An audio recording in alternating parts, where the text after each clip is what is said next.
ವಾಲ್ಮೀಕಿ ಯುವಕರ ಸಂಘ ಅಂತ.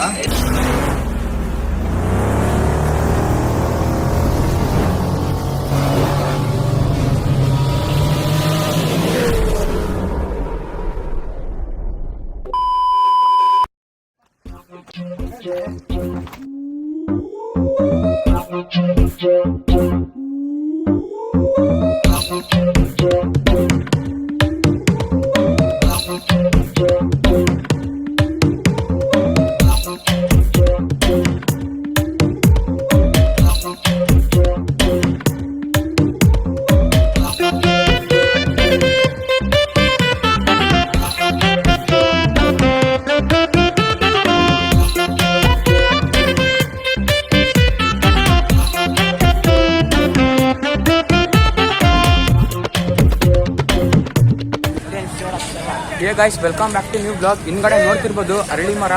ಯಾಕಡೆ ಅಂದರೆ ಈ ಕಡೆ ಒಂದ ಸರ್ಕಲಿಂದ ಈ ಕಡೆ ಕೆಳಗೆ ಬಂದರೆ ನಿಮಗೆ ಇದು ಟೆಂಟ್ ಕಾಣುತ್ತೆ. ಹಳ್ಳಿ ಮರದ ಗಣಪತಿ. ಸೊ ಬನ್ನಿ ಒಳಗಡೆ ಸೇಮ್ ಗುಹೆ ಥರ ಇಲ್ಲಿ ಫ್ರೆಂಡ್ಸ್ ನೋಡ್ತಿರ್ಬೋದು ನೀವು, ಎಲ್ಲ ಗುಹೆ ಥರ ಮಾಡಿದ್ದಾರೆ. ಬನ್ನಿ ಒಳಗೆ ಹೋಗಿ ತೋರಿಸ್ತೀನಿ ಆ ಥರ ಇದೆ. ಗಾಯ್ಸ್, ಇನ್ನು ನಮ್ಮ ಚಾನಲ್ ಯಾರು ಸಬ್ಸ್ಕ್ರೈಬ್ ಮಾಡ್ಕೊಳ್ಳಿ ಮತ್ತು ಪಕ್ಕದಲ್ಲಿ ಬೆಲ್ ಬಟನ್ ಕ್ಲಿಕ್ ಮಾಡಿ. ಗಾಯ್ಸ್, ನೀವು ನೋಡ್ಬೋದು ಸೇಮ್ ಗುಹೆ ಒಳಗೆ ಹೋಗ್ತೀವಲ್ಲ, ಸೇಮ್ ಅದೇ ಥರ ಎಲ್ಲ ಮಾಡಿರೋದು ಒಳಗಡೆ.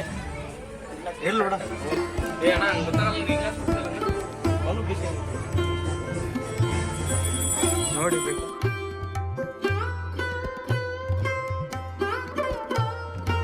ಗಾಯ್ಸ್, ನೋಡ್ಬೋದು ಸೇಮ್ ಎಲ್ಲ ಗುಹೆ ಹೆಂಗಿರುತ್ತೋ ಸೇಮ್ ಅದೇ ಟೈಪ್ ಮಾಡಿದ್ದಾರೆ.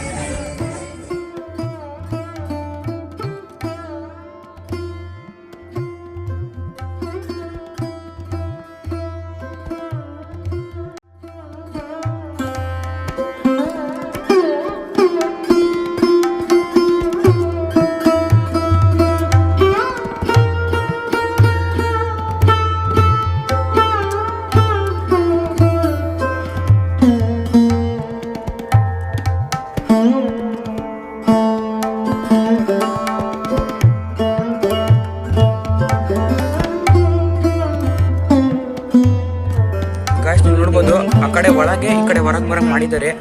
ಸೇಮ್ ನೀವು ಗುಹೆ ಒಳಗೆ ಏನ್ ಹೋಗ್ತಿರಲ್ಲ ಅದೇ ತರಾನೇ ಎಲ್ಲ ಇರೋದು.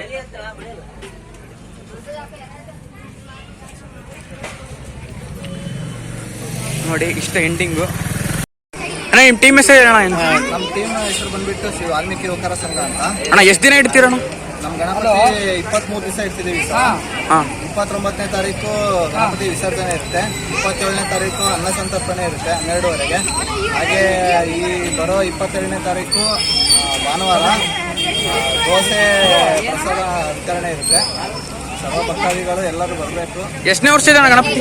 ಇದು ನಾವು 38ನೇ ವರ್ಷದ ಈ ಸಲ ಮಾಡ್ತಿರೋದು. ಜಾಂಬವಂತ ರೂಪದ ಆಂಜನೇಯ ಮತ್ತು ಜಾಂಬವಂತ ರೂಪದ ಗಣೇಶ ಮೂರ್ತಿಯನ್ನು ಪ್ರತಿಷ್ಠಾಪನೆ ಮಾಡಿದ್ದೀವಿ. ಯಾವ ಗಣೇಶ? ಇದು ಬೆಳಗಾವಿಯಿಂದ ತಂದಿರೋದು ಗಣೇಶನ. ನಾವು ಡಿಸೈನು ಬೆಳಗಾವಿಂದಲೇ ತರಿಸ್ತೀವಿ. 29ನೇ ತಾರೀಕು ಗಣಪತಿ ವಿಸರ್ಜನೆ, 27ನೇ ತಾರೀಕು ಅನ್ನ ಸಂತರ್ಪಣೆ ಇರುತ್ತೆ. ಎಲ್ಲ ಭಕ್ತಾದಿಗಳು ಆಗಮಿಸ್ಬೇಕಂತ. ಓಕೆ ಅಣ್ಣ, ಥ್ಯಾಂಕ್ ಯು. ನೋಡ್ಬೋದು ವರ್ಷ ವರ್ಷ ಗಣಪತಿ ಇಡ್ತಾರಲ್ಲ, ಅದ್ರ ಬ್ಯಾನರ್ ಹಾಕಿದ್ದಾರೆ. ಒಂದ್ಸಲಿ ಸ್ಕ್ರೀನ್ಶಾಟ್ ತಗೊಂಡು ನೋಡ್ಕೊಳ್ಳಿ. ಓಕೆ ಗಾಯ್ಸ್, ಇಷ್ಟ ಆಗಿತ್ತು ಇವತ್ತಿನ ಬ್ಲಾಗು. ಇಲ್ಲಿವರೆಗೂ ಬ್ಲಾಗ್ ನೋಡಿದ್ರೆ ಲೈಕ್ ಮಾಡಿ, ಶೇರ್ ಮಾಡಿ, ಸಬ್ಸ್ಕ್ರೈಬ್ ಮಾಡಿರಿ. Thank you for watching. Bye.